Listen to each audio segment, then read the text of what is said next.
Eu acho que o primeiro recado que eu gostaria de passar, nunca esqueçam daquilo que você tem como essência no seu DNA para fazer a entrega do seu trabalho. Busquem empresas que têm uma ligação muito forte com o seu propósito. O propósito da empresa precisa ter uma ligação muito forte com o que você acredita para a sua vida. Então, nunca perca a sua essência.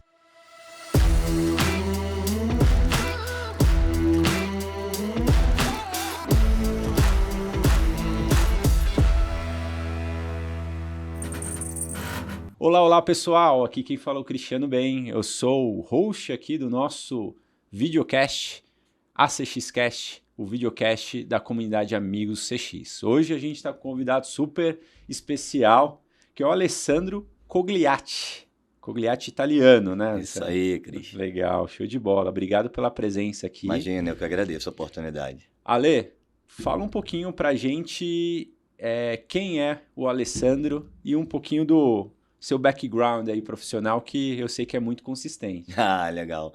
Obrigado.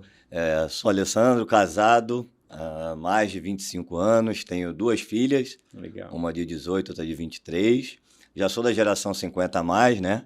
Então já estou incluído nesse processo agora. Comecei minha trajetória profissional como técnico em eletrônica. Eu fiz um segundo grau técnico, já comecei a trabalhar para ajudar a família com 17 anos. E assim fui até a faculdade de engenharia, onde comecei a cursar meu curso de engenharia eletrônica e também, de uma forma concomitante, eu trabalhava como aspirante oficial do Exército. Oh, que legal. Fiz o CPOR, né, para alunos que estavam na faculdade, o Exército tinha essa disponibilidade. E sempre numa função muito técnica, colada com os engenheiros do IME, com o pessoal de informática, unidades administrativas, e ali eu comecei minha carreira. Me formei em engenharia, fiquei mais de 7 anos no Exército e fui trabalhar no meio civil, né, no ano de 2000, sendo professor na Estácio de Sá, de redes de computadores. Então, esses cabinhos aí azuis, na época te montava na sala de aula. E recebi um convite da Sul América Seguros para trabalhar numa equipe reduzida que atenderia os 300 maiores corretores de seguro do Brasil, com a fácil missão de fazer com que ele parasse de enviar papel para a companhia no ano de 2000. Caramba. Então, o seguro de automóvel, que era aquele formulário, carbono, carimbo da expedição, se tornava numa máquina com um kit de disquete assim instalado, internet discada do cachorrinho Iggy, e eu tinha que convencer os corretores a enviar a proposta de seguro por ali e confiar de que, ó, Ia dar tudo certo. estará coberto e abrigado aí, tranquilo, fica suave na nave que a gente vai dar conta. No início apanhei muitos corretores, sai daqui, não tem nem computador, não vou fazer isso. Até que ao final de 2 anos e meio, para o terceiro ano de projeto, a gente já estava com 89% das apólices emitidas eletronicamente, das propostas enviadas por esse canal, né? E as apólices também retornavam através do portal do corretor. E assim a gente começou a carreira no mercado segurador, na Sul América, ainda no Rio de Janeiro. Pelo sotaque, parece que já está meio misturado agora, mas ainda tem um pouquinho do Rio, sou carioca, nasci lá. E com isso trago algumas dores, né? Uma delas é ser vascaíno. Olha isso. Rapaz. Então, na Sul América eu fiquei por 22 anos, saí agora no primeiro trimestre, e lá passei pelas áreas de informática, pela área de gestão de projetos, responsável por montar um escritório corporativo de projetos de TI, que com o sucesso dele migrou para um escritório de projetos corporativo.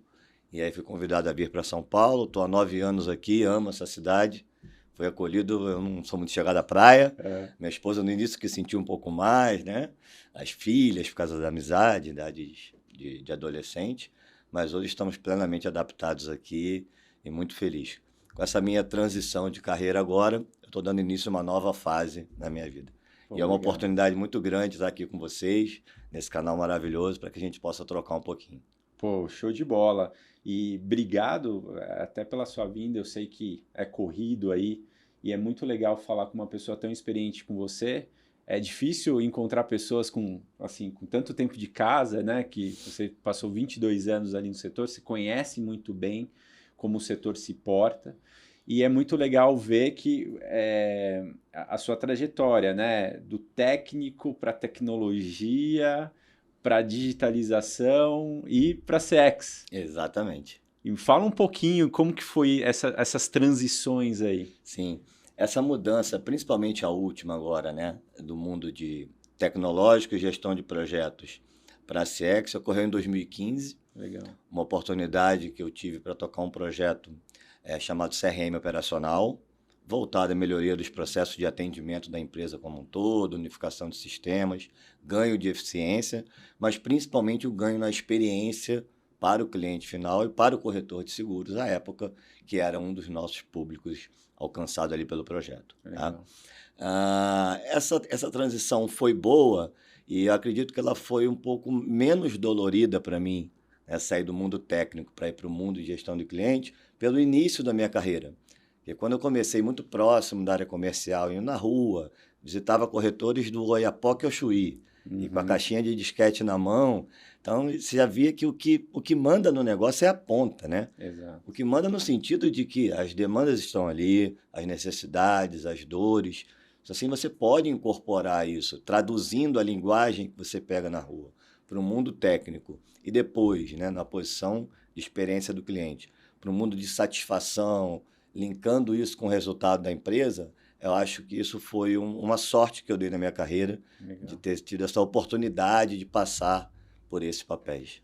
Bom, bem legal ver essa evolução. E quais foram as principais, assim, quando você você tá na posição ainda de gestão de experiência, né? E você tem uma visão bem estratégica sobre o tema. E quais foram as principais mudanças que você sentiu desses últimos anos para cá? As mudanças mais significativas. Uhum. Eu acho que a mudança mais significativa é no perfil do consumidor, né?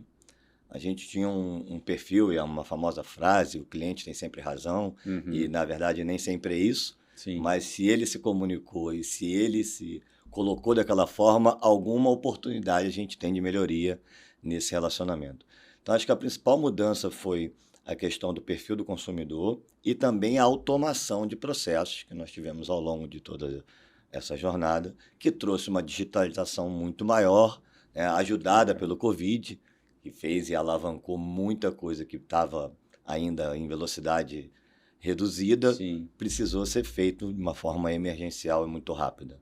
Então, as automações, o comportamento do cliente e, por último, agora, o desafio que nós temos das mudanças mais recentes, que é não deixar de fazer uma gestão humanizada, mesmo utilizando todos os atributos de inteligência artificial, digitalização.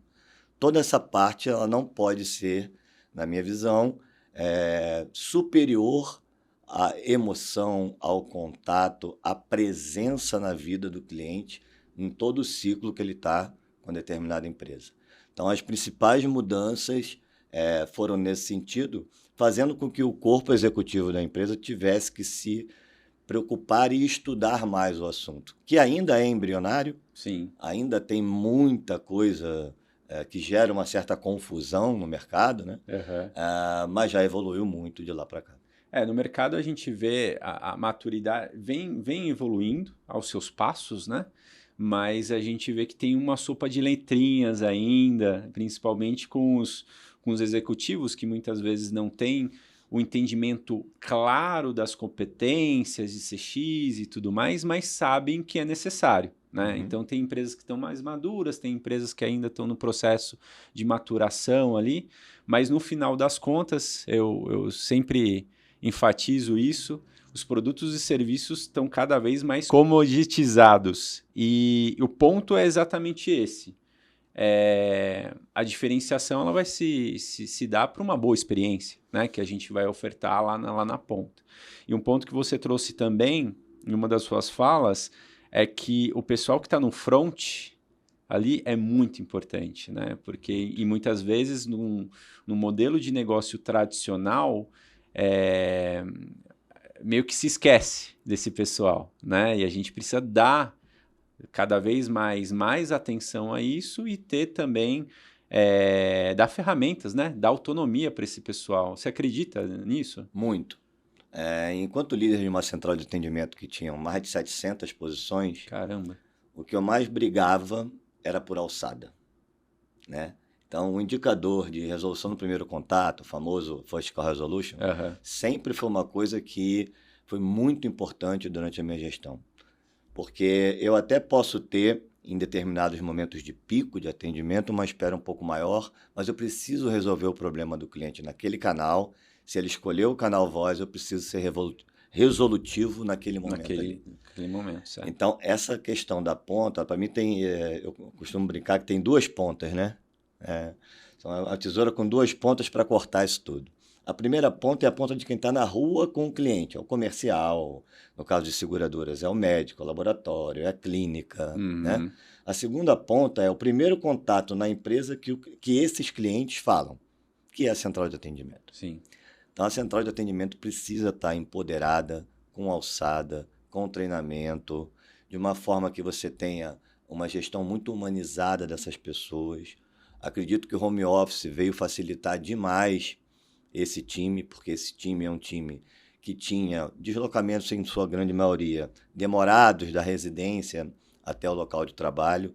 E quando você fala, até o Gartner fala desse conceito, né? Sim. Do Total Experience, que é o Customer Experience mais o Employee Experience. Se o teu funcionário está feliz, satisfeito, principalmente mulheres, né? Acaba o expediente dela e já consegue cuidar do filho 5 minutos depois, e não tem 1 hora, 2 horas de deslocamento.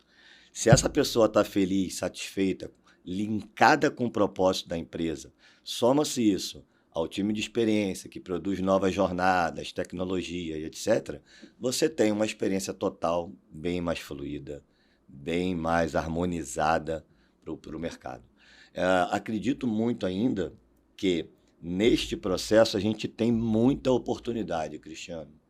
Sim. Oportunidade de quê? Ainda vejo pessoas se sentindo ameaçadas por perdas de emprego com automação, né? Uma coisa que eu sempre batalhei muito com o meu time a gente vai mudar a função, a gente vai fazer job rotation, a gente tem outras alternativas. Exemplo, eu posso pegar uma pessoa que é operadora e colocar para fazer curadoria de chatbot, porque não tem ninguém melhor do que ela e o cliente para entender tudo que transita naquela linguagem. Exatamente. Não é uma questão técnica. Eu preciso de um cara que entenda o contexto. Mais analítica ali, né? Mais analítica, que faça proposições. Inclusive, à época, contratei pessoas de marketing, porque a linguagem é tudo. No mercado de segurador, você tem muito termo técnico, né? Sinistro, os famosos segurês, o prêmio, que é o valor que você paga. Então, o prêmio não é um troféu, né? Exato. Então, o que você precisa? Você precisa ter alguém que consiga traduzir essas coisas de uma maneira muito calma, de uma maneira que traga tranquilidade. Até porque, Cristiano, em algumas indústrias, quando você compra um carro, quando você compra, né, uma joia, é uma vitória, né, um relógio novo, é um bem, uma comemoração. Aí ninguém amanhece de manhã falando assim, puta, eu vou ligar para o meu plano de saúde, eu vou ligar para a minha seguradora de previdência, eu vou acionar o meu seguro de vida. Ninguém, né? A gente tem para não usar, né? E são canais que, na verdade, a gente tem até que mudar esse tipo de coisa. Porque usar preventivamente para se cuidar, putz, bingo. Fenomenal. Ótimo. Legal. Bom para todo mundo, bom para a cadeia, bom para a sustentabilidade do setor e para a saúde humana, né? Sim. Agora, abusos, fraudes, erros de utilização que não precisam, só pioram o setor como um todo. Exato. Quando a gente olha para a experiência do cliente, independentemente do mercado segurador, mas olhando para o desenho todo dessa camada na sociedade, as coisas se equilibraram muito. A minha experiência com o estacionamento aqui hoje que eu cheguei é a mesma experiência que eu cobro do Uber, da Apple, do Netflix, do meu plano. Exato. A barra subiu, né? Da minha empresa de fornecimento de gás e assim por diante. Exato. Você começa a comparar não só com os seus concorrentes, mas você compara com outras experiências. O aplicativo tal é muito mais rápido, muito mais intuitivo do que o outro. E são de mercados completamente diferentes.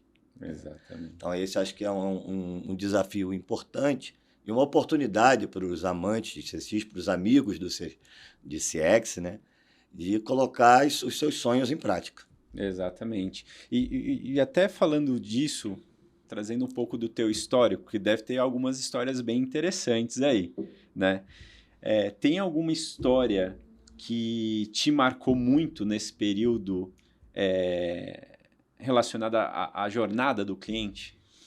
Tem. Tem duas histórias. Legal. Uma envolve o cliente Alessandro, eu mesmo. Boa. E outra envolve a grande pandemia mundial que foi o Covid. Então, a primeira do cliente Alessandro é assim, eu não conhecia nada de central de atendimento. Eu era um cara de tecnologia, engenharia, depois fiz gestão de projetos, certificação pelo PMI, e recebi esse desafio de trocar um projeto de CRM operacional que tinha na sua ponta uma central enorme de uma seguradora centenária para fazer esses atendimentos. Então, quando eu comecei a entender o que era a famosa chapa quente, né? Lá, sentar, fazer a operação carrapato, colocar o headset, ouvir ligações, aquilo me marcou muito. A primeira ligação que eu sentei do lado do operador me marcou muito. E era um atendimento simples, era um atendimento para a segunda via de boleto. Uhum. E ali eu pude ver que aquilo poderia ser automatizado, aquilo não geraria tanto valor num atendimento humano de voz. Mas, quando você pega uma história de uma pessoa que tem um diagnóstico de câncer e que tem 33 sessões de rádio para fazer, tem mais 6 sessões de quimioterapia, depois toda a parte de fono, toda a parte de recuperação de cirurgia, ela não quer falar com chatbot. Ela quer falar com uma pessoa que traga acolhimento, que se identifique com o momento dela, do tratamento dela, que faça todos os esclarecimentos do que a cobertura do plano dela tem, o que não tem, para que ela possa se preparar para o futuro, porque é um momento ali muito tênue entre muito a vida delicado, e a morte. Né? A pessoa está muito fragilizada, inclusive para apoio psicológico. Sim. Então a gente começou a pensar em estratégias de tratar essa pessoa de uma forma hiperpersonalizada. Legal. Não com o algoritmo, mas na questão do acolhimento, na questão da empatia, né? Então, eu como cliente e que passei por essa situação, deu para ir ao Gemba de uma forma bem prática, né? E a segunda, sem dúvida, foi a avalanche operacional das indenizações de Covid, né, para sinistro de vida. A gente tinha uma operação dimensionada para um atendimento, um volume X, que cresceu exponencialmente num assunto que não é um treinamento fácil, do dia para a noite, uma área muito especializada, né, numa questão de que esse tipo de pandemia não era nem obrigatória a cobertura em termos regulatórios, né? Mas, felizmente, a gente teve decisões executivas muito favoráveis a indenizar todas essas famílias que passaram por essa dor. E esse momento foi muito importante, porque eu via a cada reunião diária que a gente fazia de casa, né? Com a pandemia, a gente via os números crescendo e tentava fazer pelo lado do atendimento de saúde, como que a gente não deixa essa peteca cair. Chegou a nossa hora. E por outro lado, olha, não deu. Como é que a gente faz a indenização do seguro de vida de uma forma mais acolhedora, de uma forma muito mais assim... nunca vai ser um momento leve, mas um momento que você deixa as preocupações operacionais, administrativas, para a seguradora que você contratou e que você possa cuidar da sua família e se unir para superar essa perda. Então foram 2 momentos que marcaram, impactantes aí na minha carreira. Tivemos mais alguns outros, como mudança de central de atendimento do Rio para São Paulo, com 300 famílias envolvidas, né? Com muita transparência, comunicação, mas sem dúvida esses 2 marcaram bastante. E é legal que na sua fala você traz muito... Você trouxe 2 exemplos muito humanos, né? Muito humanos, que a gente está falando de... Quando a gente fala de CX, no final das contas, a gente está falando de pessoas, né? Então, tanto as pessoas que oferecem essas experiências, os colaboradores, o time, os executivos, todo mundo, como também as pessoas que recebem essa experiência, né? Então, essa questão que você está levantando, que é uma bola que eu até rebato aí com muito prazer, A gente tem muita tecnologia, mas o tempero da humanização, ele é super importante, né? Para tudo isso acontecer bem. Muito, muito importante. E a questão da humanização não é assim, não é um mimo.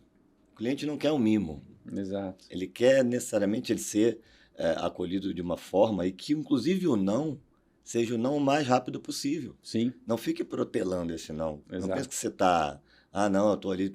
Não, se é não e resolve. Ele vai procurar uma outra alternativa. E se você puder sugerir alternativas para ele, melhor ainda, ele vai ser grato. Olha, aqui eu não conserto esse motor, mas se você for naquela oficina ali, você vai consertar. Beleza, pelo menos eu tive uma dica, né? Exato. Mas se você precisar de um serviço de funilaria, aí você volta aqui que aqui eu faço. Legal. Ele não vai procurar outro lugar, ele vai voltar onde você indicou. Ainda mais se o serviço de lá for muito bem feito. E na sua visão, hoje, qual é o maior desafio para um gestor para ele proporcionar uma boa experiência para os seus clientes? Acho que o maior desafio para um gestor que trabalha nessa área hoje é conseguir colocar que a experiência do cliente não é uma área. Exato. A experiência do cliente, ela é um processo de disciplina que permeia todas as áreas da organização. É o mesmo pensamento que eu tenho para a inovação. Legal. Eu posso ter um time de inovação que traga as melhores práticas de inovação aberta, não sei o quê, e que a gente faça todas aquelas jornadas de ideação, prototipação, que traga a metodologia. Mas para aplicar isso, assim como o CX, tem que ter um sentimento da organização de que aquele assunto é de todos. Uhum. Transversal, né? Transversal, super cross, que influencia a todo mundo na organização. Ainda assim, com todas essas pessoas convencidas, você tem um desafio maior, que é como você linka as ações de experiência do cliente com o resultado financeiro da empresa. Exatamente. As empresas foram criadas para dar lucro. Uhum. Né? As empresas não foram criadas para ter um NPS nota 10 em todas as suas campanhas. Exato. Elas foram criadas para ter um orçamento, um bottom line, um recurso que precisa voltar para o acionista ao longo da jornada dessa empresa. Então, um desafio também que eu sempre costumo falar muito com o time é o famoso NPS Economics.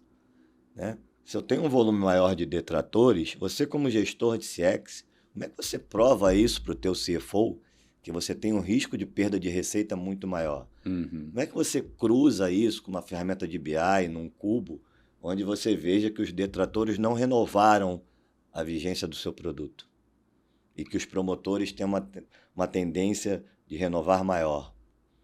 Né? Então, outro desafio importante de um gestor é decidir exatamente, escolher as brigas. As batalhas. As batalhas. Você não vai conseguir resolver todos os problemas de uma vez só de experiência do cliente. Então, você tem que primeiro fazer uma medição, na minha visão, de maturidade de experiência do cliente, olhando o que o teu time acha, o que o teu cliente, o que os teus parceiros de distribuição, o que as outras áreas da empresa acham, fazer uma média disso, estabelecer prioridades e solicitar o investimento para a empresa, para o executivo. Esse talvez seja o grande desafio do cara de CX, não solicitar esse dinheiro para aumentar o NPS. Exato, mas para trazer resultado. O aumento do NPS, o aumento do CSAT, que são indicadores famosos aí para os amigos de CX, eles são consequências. Exatamente. Consequências de um bom serviço prestado. Né? Quando você fala do NPS transacional, a cada touchpoint de jornada e etc., você está medindo o meio do caminho ali. Quando você faz um relacional, você está olhando a sua marca, você está olhando o todo. Exato. O que te traz mais visibilidade. Então, a soma dos transacionais bem feitos vão dar uma percepção no NPS relacional diferenciada. Isso traz aumento de market share, isso traz dinheiro no bolso do acionista, que é o que toda empresa quer. Exatamente. E aí eu acho que, até complementando o que você mencionou, do fortalecimento aí, realmente, que o profissional de CX tem que ter para escolher as batalhas, né? Porque você vê dentro da empresa, você faz uma imersão, aí você verifica que tem muitas coisas que precisam ser ajustadas. mas o que vai trazer resultado também para a cultura da organização internamente ali e que vai brilhar os olhos dos C-levels, do cara do financeiro e que também você vai conseguir avançar algumas casas ali, provando com o famoso quick win, né? Mostrando o resultado, vendo como isso é aplicado e vai evoluindo aí essa experiência para o cliente, né? Eu acho que esse é um dos santo grau aí que a gente pode mencionar, que é talvez essa maneira de articular e saber muito bem quais são as prioridades ali que eles vão tocar nos quarters, nos planejamentos, né? O que você acha? Acho que isso é muito importante e isso tem sempre uma concorrência com assuntos que são regulatórios, né? Sim. Às vezes você tem um portfólio X de investimentos, você tem que ficar compliance de uma forma regulatória. A gente teve um grande desafio e acredito que seja ainda mais um item bom para se colocar e se discutir, que é a LGPD, Sim. Lei Geral de Proteção de Dados, que eu acho ela muito sadia, muito boa para a sociedade, desde que aplicados os conceitos e os princípios de uma forma que beneficie o cliente. Uhum. Se a gente conseguir dar essa transparência, que a LGPD veio para o bem e veio, né, a gente consegue mostrar que a coleta daqueles dados, elas vão trazer uma hiperpersonalização, um serviço melhor àquele cliente que forneceu as informações. E a tempo, a hora que ele queira parar de usufruir disso, é só decidir e a empresa seguir os processos. Legal. Então, esse desafio é importante. O desafio da segurança da informação. A gente tem dois tipos de coisa. Uma coisa é a segurança da informação, quando eu falo em segurança de perímetro, de sistemas, de ataques, etc. E existe uma outra coisa que é privacidade. Uhum. A privacidade é importante porque, além dela trazer para você que as suas informações estão seguras, ela traz o quanto eu quero compartilhar contigo, até onde eu quero ir no compartilhamento das minhas informações. Isso também é muito importante para que o governo possa estabelecer políticas públicas, né, e que possa trazer mais informação para o bem-estar da sociedade. A gente teve agora um exemplo recente, o resultado do censo, né? Uhum. O IBGE comentou ontem ou anteontem sobre isso, e eu estava olhando, a população diminuiu, a pirâmide mudou. Alguns estados aumentaram, aí você começa a fazer algumas análises, Isso, né? Exatamente. Você vê que a população, né, de mais idade está crescendo, Exato. Economicamente ativa está mais tempo no mercado, vai trabalhar mais tempo mesmo, é um novo cenário. Então você tem que começar a pensar produtos e serviços para esse novo perfil de população. Sair do teu tradicional, sair do teu básico, né, do teu trivial, e fazer alguma coisa que encante o cliente. Exatamente. Né? Porque, diferentemente de sites de notícia ou aplicativos de comunicação, né, como o WhatsApp, que o pessoal entra todo dia, ninguém vai entrar no teu aplicativo da tua loja ou da tua seguradora, né, todo dia, né, ou da tua empresa de fornecimento de energia, de gás, de água, para fazer alguma coisa do nada. Resolvi entrar aqui hoje. Não. Exato, exatamente. Mas quando ele entrar, ele tem que ter uma experiência fluida. E tem que ter alguma coisa que possa beneficiar, que ele lembre daquela marca novamente. Permanentemente presente na vida dele. Uhum. Né? Então, alguns exemplos práticos, né? Às vezes a pessoa tem um plano de saúde, teve o nascimento de um filho. Pô, como é que eu faço? Como é que eu capitalizo desde o início da vida daquela criança o pensamento no futuro da vida dele? Numa previdência, numa coisa para frente. Uhum. Como é que eu olho isso? Como é que eu trago união de tratamento físico, fazendo união com academias, com parcerias e com outras unidades que fiquem atrelados ao teu serviço. Legal. Ao teu serviço core, ele tem N satélites que ajudam a fortalecer aquela marca. Então, eu considero isso muito importante. Pô, bem legal. Fala um pouquinho pra gente da NZ3 Aceleradora. Você é mentor lá, é isso? Isso, rapaz. Eu recebi esse convite há pouco tempo, né? Legal. Ainda estou aprendendo muito com esse assunto. É uma empresa que ela faz alavancagem de startups, né? De empresas que estão começando e outras que já estão até maduras em seu modelo de operação. Tem as fases. tem algumas que estão em pre-seed, seed money, ali, em processo já de operação, outros já estão mais maduros e precisam dar um segundo passo. Então, ela é uma equipe de pessoas muito competentes, multidisciplinares, de perfis heterogêneos e que ajudam em marketing, em vendas, em comunicação, no apoio jurídico, no apoio tecnológico. Existe uma empresa parceira que trabalha junto para fazer a alavancagem disso. E nós agendamos pitches com diversos investidores e também pessoas do mercado que estão começando os seus negócios. E aí a gente vê onde que dá match. Legal. Né? Match entre startups, match entre investidores, com pessoas que estão começando o seu negócio, e vai alavancando isso, apostando sempre no futuro. Né? Tem muita coisa boa ligada à sustentabilidade, tem muita coisa boa ligada à educação, muita coisa boa ligada à performance operacional, né? Medição de produtividade. Então, para quem ainda não conhece, eu recomendo que acesse lá o nz3.com.br, e quem está começando, logo na primeira página tem um formulário, sugiro que preencha e bata 15 minutos de papo conosco. É o primeiro prazo que a gente dá ali, o pitch inicial é de 15 minutos, para que a gente possa conversar um pouquinho sobre o negócio. É uma empresa, né, muito voltada à inovação, entender os processos de inovação no mercado, mas também muito pé no chão para entender aquilo que realmente tem uma estruturação para que tenha solidez para frente. Porque a gente teve o boom das startups, né? Tempos atrás ainda.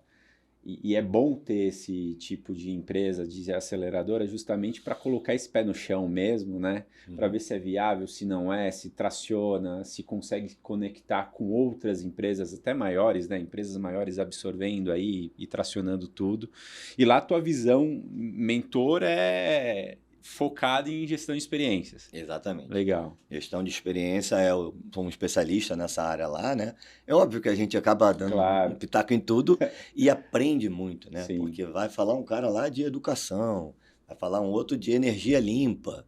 Que é um tema super em alta agora, né? Super em alta, então você está sempre aprendendo um pouco mais, né? Legal. E você pode aportar uma parte do teu conhecimento, que é de experiência, para que eles possam crescer, é tudo que eles querem e tudo que a gente também quer. Quando chega até numa fase maior da vida, né? A gente já vai pensando no que a gente vai deixar para os filhos. Os legados ali, que empresas legais que estão surgindo aí para um planeta melhor, inclusive. Legal. E nesse período aí, você vê muita diferença da aplicação? Porque, vamos falar, né? Empresas maiores tem os seus desafios ali para aplicar a gestão da experiência. Mas aí quando a gente está falando de empresas menores, tem as suas facilidades, mas também tem uns baita desafios aí. Você vê muita diferença em relação a isso? Vejo. A primeira grande diferença que a gente percebe é que numa startup ou numa empresa que está começando agora, o cara faz tudo. Exato. Então, mais do que nunca, ele tem que estabelecer prioridades. Né? O mercado-alvo que ele quer, entender qual a experiência que ele quer proporcionar para aquele nicho, mesmo sabendo que para frente tem um roadmap imenso, que ele vai precisar evoluir. Mas ele precisa ter a consciência de começar pequeno. Uhum. Né? A empresa grande ela tem uma capacidade maior de investimento. Então, ela pode se preparar com plataformas, com ferramentas e etc. Mas ela tem um outro desafio. O desafio de conseguir mostrar para os seus acionistas que aquele assunto vai fazer a virada do resultado. Aqui na pequena, a experiência é o cartão de visita. As outras, as maiores, já estão estabelecidas. A experiência é mais um quesito. Só que ela pode ser fatal. Uhum. Né? Sim. Pelo risco de imagem, de reputação e etc., você acaba com uma marca sólida, robusta, por uma experiência péssima, né? Sim. Então, eu acredito que essa seja a grande sacada quando você fala de pequenas e grandes empresas. E como ter resultados efetivos, né? Porque a gente já falou um pouquinho de priorizar, tal, mas dentro até do setor que você tem mais especialidade aí, como você vê que a gente consegue tracionar resultados mais quick wins dentro da organização quando a gente está falando de CX? Tá. Quando você pega um framework CX, você tem algumas dimensões, né? Então, você tem uma dimensão de governança, que pode ser muito importante para o início, aí depende do estágio de cada empresa. Exato. Você tem uma questão de métricas, você tem uma questão de persona, você tem uma questão de voice of customer, enfim. Você tem alguns pontos para tratar que você precisa equilibrar. Quando você fala a expressão resultado efetivo para mim, olhando para a empresa, é resultado financeiro. Exato. Ele é a ponta, ele é tudo lá. Então, se você consegue relacionar os teus indicadores de experiência com o teu churn, por exemplo, com outro indicador mega relevante, que é o Lifetime Value, é o tempo que aquele cliente está dando dinheiro para aquela empresa. É o tempo que aquele cliente está fazendo um marketing boca a boca da tua marca no mercado. Né? E em todas as comunidades que ele convive, seja na igreja, na universidade, na escola de samba, no barzinho, Sim. Ali se faz muito negócio, né? Na conversa, ainda mais na cultura latina. Com certeza. Então, resultado efetivo em relação à percepção de marca precisa ser medido, gerenciado ao longo do tempo, e acredito muito que eles são conquistados com indicadores compartilhados, ou seja, o contrato de gestão dos executivos terem indicadores, de toda a camada de gestão, né? Indicadores que são cross. Então, o NPS vale para o cara do financeiro, para o cara do administrativo, do RH, né? Vale para todo mundo. Ah, mas eu não trabalho com isso. Trabalha sim. Trabalha e muito. Desculpa, mas trabalha. E muito. E gera um baita do impacto, né? Baita do impacto. Porque é lógico, sempre tem o pessoal do front que é super mais evidenciado, né? Pessoal comercial, de suporte, atendimento e tal. Mas é lógico que tem todo um back ali que dá sustentação e muitas vezes o problema pode estar até ali, né? Num processo interno. Então, que a gente precisa agilizar. E o time de experiência, Cris, você é um grande expert nisso também, ele tem que estar com a cabeça bem aberta para dizer, cara, eu preciso dar lucro. Exato. Os indicadores financeiros de despesa, de lucro, de receita bruta, operacional, eles têm que compor a minha cesta de indicadores. Exatamente. Não adianta ter uma empresa com NPS 10 que não consegue nem pagar a folha de pagamento. Exatamente. As coisas precisam estar equilibradas aí, né?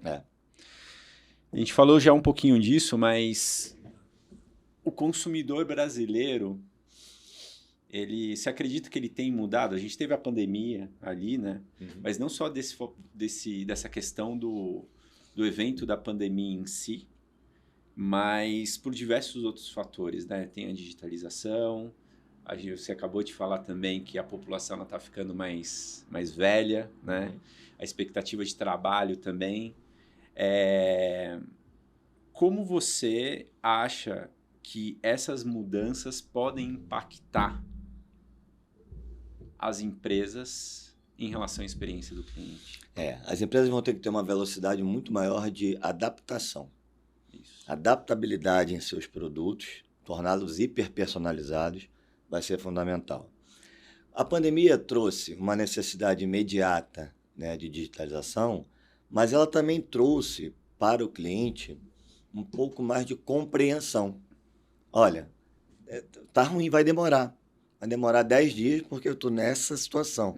As empresas aprenderam a comunicar um pouco de uma forma mais transparente e isso não pode ser perdido daí para frente. Sim. Mesmo que a empresa tenha um problema, seja ele qual for, de logística, se ela comunica e diz e seta a expectativa correta, o consumidor hoje está mais maduro para aceitar isso, do que ela tentar enganar de alguma forma esse tipo de relacionamento. Acho também, e acredito muito, que o comportamento do consumidor, mesmo em produtos digitais, continuará sendo movido por questões humanas e de sentimentos e de empatia e de relacionamento.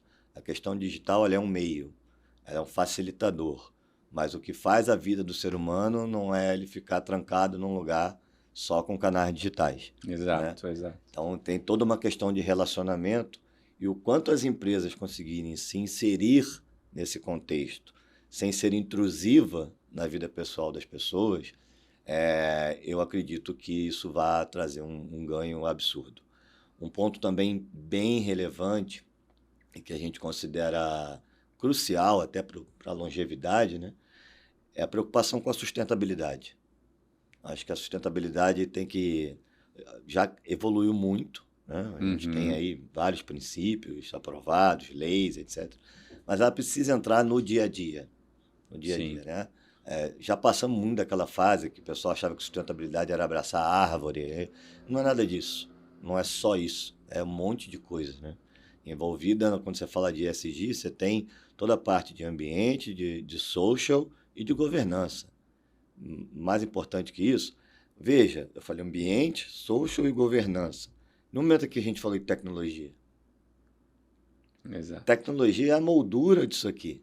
Ela ajuda na governança, ela melhora os níveis sociais, ela melhora as condições de tratamento do meio ambiente e assim por diante. Então, esse framework, essa moldura, eu acredito que vai conduzir o futuro de uma forma um pouco mais leve. O cara vai, puta, eu trabalho menos, ganho menos, mas eu estou mais feliz.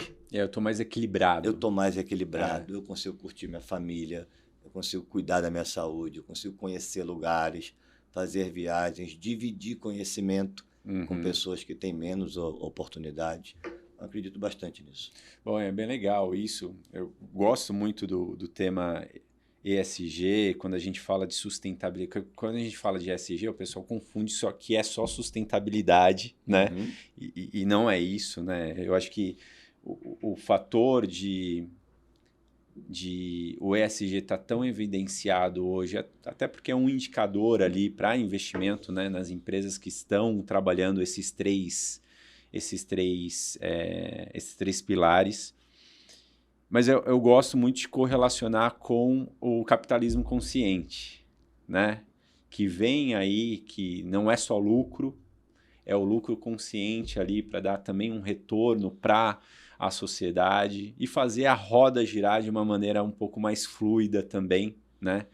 E se você quiser falar um pouquinho do capitalismo consciente, se você achar interessante, porque eu vejo algumas empresas, por exemplo, trazendo até a reserva aqui, né? Ela começou com ela é muito pautada por esse tema, que na compra de uma peça de roupa, você está ajudando, eles doam 5 pratos de comida, é lógico, tem uma conta ali, mas todo o conceito da organização foi criada pensando no retorno que ela dá para a sociedade também.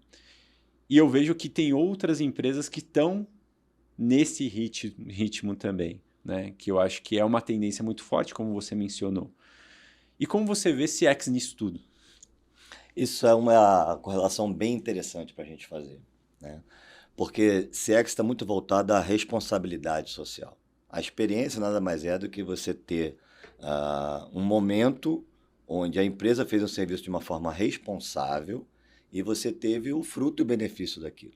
Então, por exemplo, em termos práticos, ainda temos evidências de empresas que praticam trabalho escravo. Trabalho escravo, mas vai produzir aquela blusa, ou aquele relógio, ou aquele vinho, ou que eu adoro. Cara, é o melhor que tem. Ok, mas eu não vou comprar. Porque ali por trás tem trabalho escravo. Mas as pessoas sabiam que não tinha outra opção para elas. Não importa. É um trabalho escravo.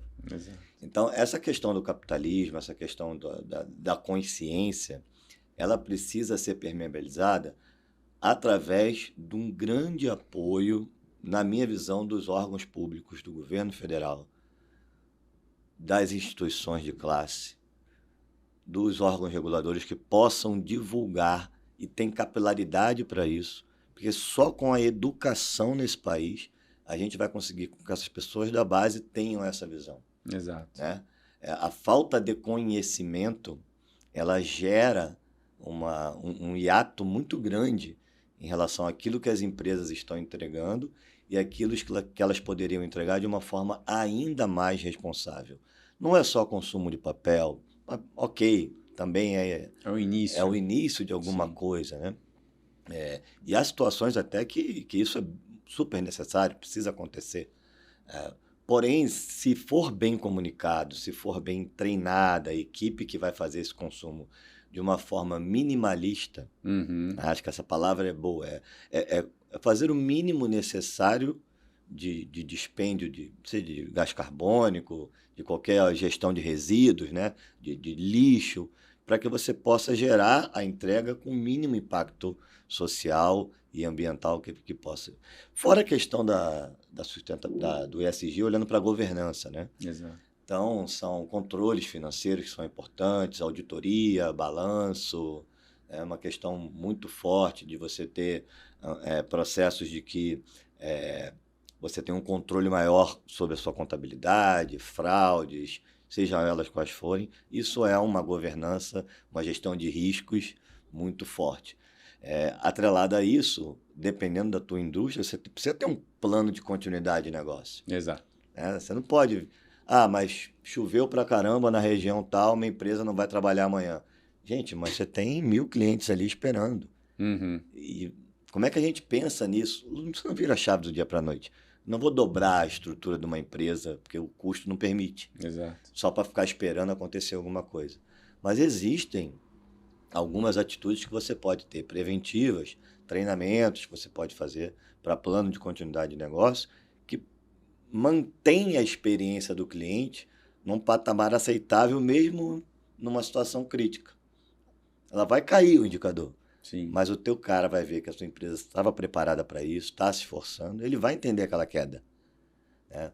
Quando você não faz nada, você não tem nem evidências para você fugir, inclusive de multas. Você dá espaço. Você dá espaço para várias interpretações, né? Para várias interpretações. Por mais igual isso mesmo que você tinha falado, até você citou isso, né? Por mais que tenha um problema e que a resposta seja não, fale rápido. É isso. Né? Seja claro, seja verdadeiro ali, porque às vezes o que o cliente precisa não é do sim, mas da resposta, né? Para ele dar um próximo passo. Legal. E Ale, para finalizar aqui, eu queria... Passou rápido, hein, rapaz? Quando o papo é bom, né? Passa muito rápido. Mas para finalizar, qual é o recado que você gostaria de passar para quem está nos acompanhando, principalmente os profissionais aí que estão mais focados em gestão de experiência ou quem gosta do tema? Eu acho que o primeiro recado que eu gostaria de passar, de uma forma muito clara, é que vocês nunca percam a sua essência. Nunca esqueçam daquilo que você tem como essência no seu DNA para fazer a entrega do seu trabalho. Busquem empresas que têm uma ligação muito forte com o seu propósito. O propósito da empresa precisa ter uma ligação muito forte com o que você acredita para a sua vida. Então, o recado final que eu deixo em uma frase é: nunca perca a sua essência. Legal, ótimo. É bem importante isso, cara. Porque eu falo até dessa maneira porque você só consegue transbordar quando o propósito está muito bem alinhado ali, né? E o transbordar é aquele fazer um pouco a mais, ter autonomia para resolver algum tipo de impasse que aconteceu, ou até ter ideias, né? Para gerar novas... Não ter medo, né? Não ter medo, exato. Fazer porque você acredita que é certo. Né? Tolerância a erro. Errou, conserta rápido. Exato. Legal, legal. Bom, compartilha com a gente seus contatos, LinkedIn. Qual que é o seu LinkedIn? O meu LinkedIn é Alessandro Cogliatti. É a melhor forma de entrar em contato comigo. Só mandar mensagens por ali. É uma ferramenta que eu adoro, acesso todo dia. Né? Então... será um prazer recebê-los e para compor a nossa rede de amizade. E Cris, mais uma vez, não poderia finalizar sem deixar de te agradecer essa oportunidade, dizer que eu fiquei muito encantado aqui com o estúdio, vocês não sabem como é que é aqui por trás, tem toda uma estrutura para poder fazer isso aqui acontecer e agradeço demais a oportunidade. Super obrigado, Ale, obrigado por ter aceito o convite. E é isso aí, pessoal. Para você que ainda não está inscrito no nosso canal, no YouTube, vai lá, se inscreva. Quem está ouvindo a gente lá no Spotify, por favor, se inscreva também. Toda quarta-feira, ao meio-dia, um novo episódio para você. Então, Te vejo no próximo. Até mais, pessoal. Falou.